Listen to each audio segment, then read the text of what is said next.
Hey folks, Adam here, and today we're looking at Fast Wax. This is my favorite water-free wax that I've been able to use on my Mustang after Mustang. I've used it and it's a great product.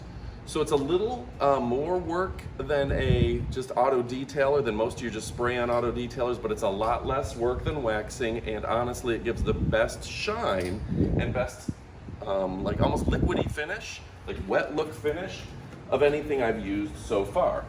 So the basic story on how to use it is you're going to spray it onto your car, and just a little bit will do.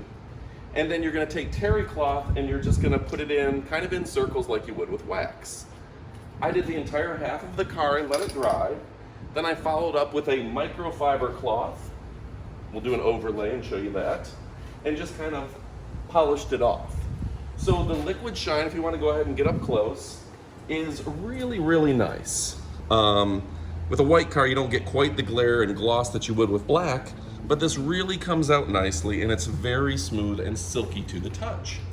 So the product's name, again, is Fast Wax, FW1 Wash and Wax High Performance. Basically, start with a fairly clean car. You can California duster or take it to the car wash it yourself.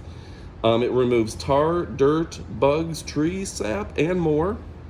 And this is an amazing product. So if you're looking for something new you haven't tried before, something that's a little bit better than your current auto detailer, I definitely recommend Fast Wax. So order today, order with confidence. It's absolutely fantastic. You will not be disappointed. Thanks for watching, and adios, amigos.